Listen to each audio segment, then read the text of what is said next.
know that awkward moment when you're sick, but you don't know how to explain it in English? You stand there trying to tell your friend, my head is dizzy, and they just look confused. Don't worry. After this episode, that'll never happen again. Hey there, it's Anna, and in today's Slow English podcast, we're going to talk about how to describe your illness in simple, natural English. We'll start with a short, real life conversation between two friends, Lisa and Mark, talking about feeling sick and going to see a doctor. Then I'll help you break down useful sentences, vocabulary, and pronunciation step by step. Finally, we'll do a short shadowing practice together so you can sound more natural and confident when you talk about your health in English. So, let's get started. Hey, Mark. You look terrible. Are you okay? Ugh, not really. I've had this headache since yesterday. Oh, no. Did you take any medicine? Yeah, some painkillers, but they didn't help much. Maybe you should see a doctor. I think so too. My throat also hurts, and I keep coughing. Sounds like you might have the flu. Yeah, maybe. I hope it's not something worse. Don't worry. Just rest and drink lots of water. Thanks, Lisa. I'll try. I just hate being sick. Everyone does. Get well soon, okay? Thanks. I really need it.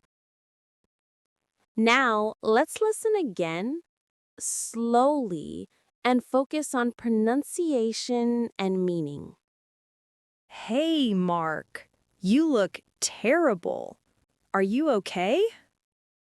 You look terrible means you don't look well or you look sick.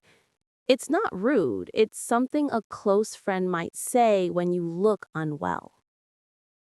Ugh, not really. I've had this headache since yesterday. I've had this headache since yesterday means the headache started yesterday and it's still here now.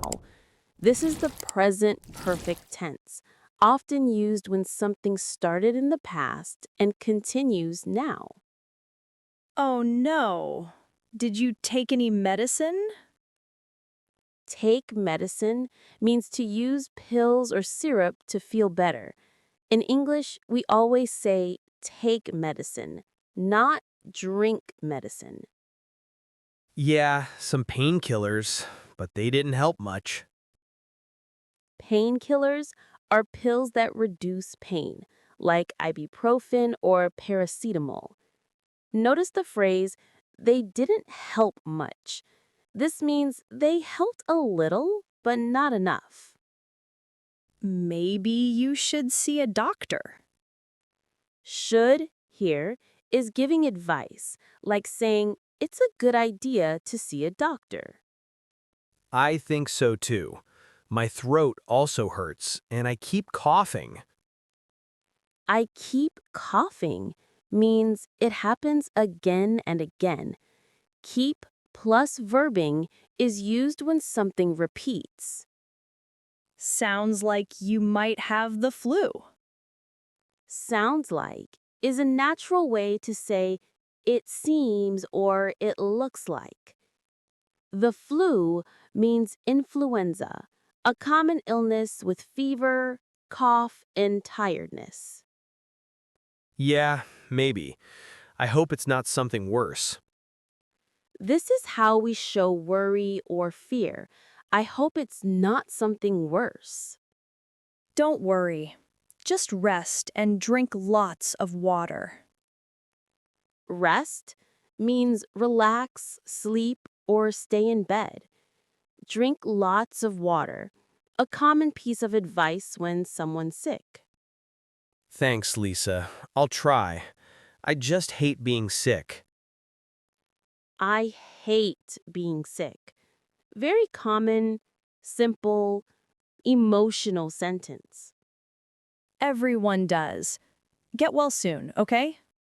Get well soon is a friendly phrase we say to wish someone to recover quickly. Thanks. I really need it.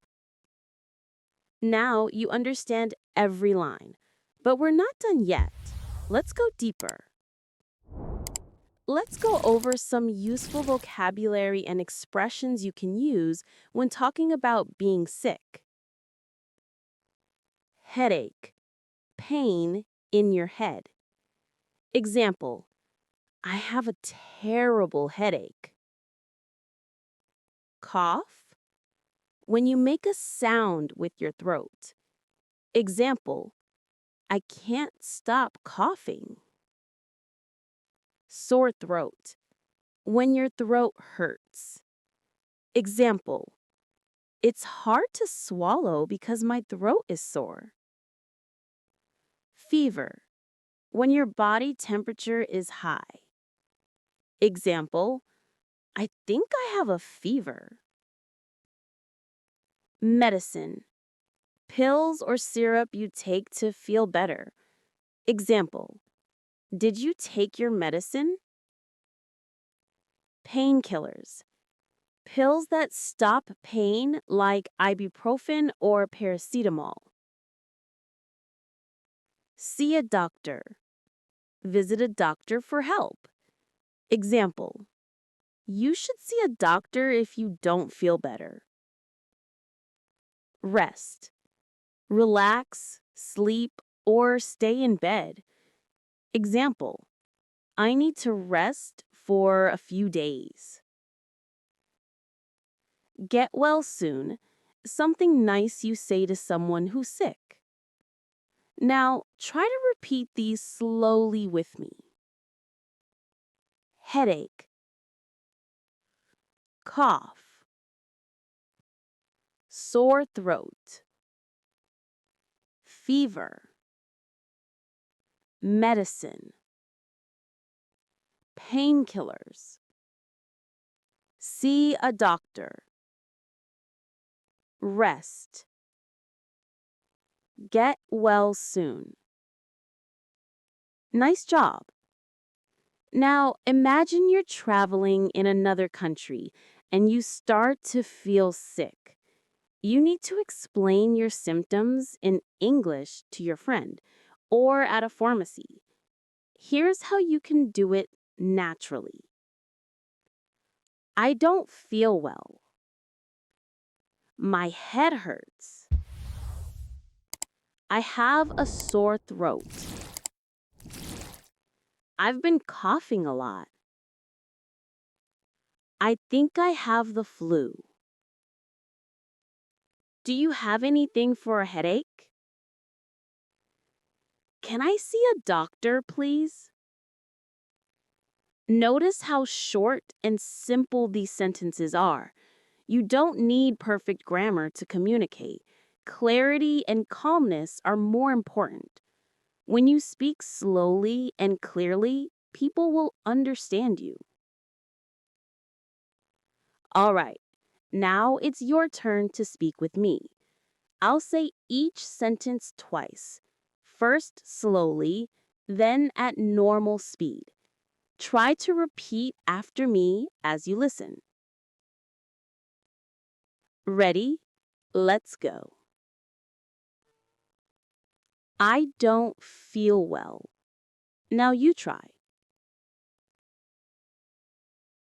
I don't feel well. My head hurts. Now you try.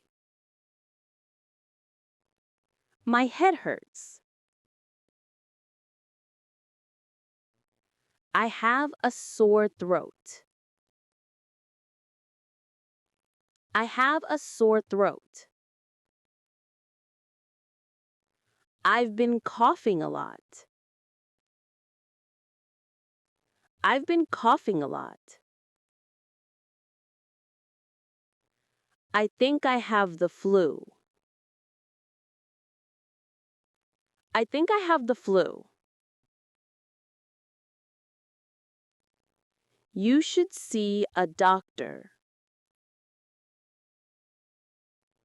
You should see a doctor. Get well soon. Get well soon. Now, let's do the full mini dialogue together, shadowing style. Hey, Mark. You look terrible. Are you okay? Ugh, not really. I've had this headache since yesterday. Oh, no. Did you take any medicine? Yeah, some painkillers, but they didn't help much. Maybe you should see a doctor. I think so too. My throat also hurts, and I keep coughing. Great job. Keep repeating until you can say it smoothly and naturally. That's how your brain builds fluency. So, today we learned how to talk about being sick in English. We listened to a short, natural conversation, learned keywords like headache, sore throat, cough, and flu, and practiced simple sentences you can use in real life. The next time you feel unwell or talk to a doctor, you'll know exactly what to say. Remember, learning English is not about being perfect. It's about communicating clearly, step by step. You're doing great. Keep going. Watch the next episode to keep improving your English fluency. Thank you for listening today, and don't forget to subscribe to the American English Podcast. I'll see you in the next video. Bye.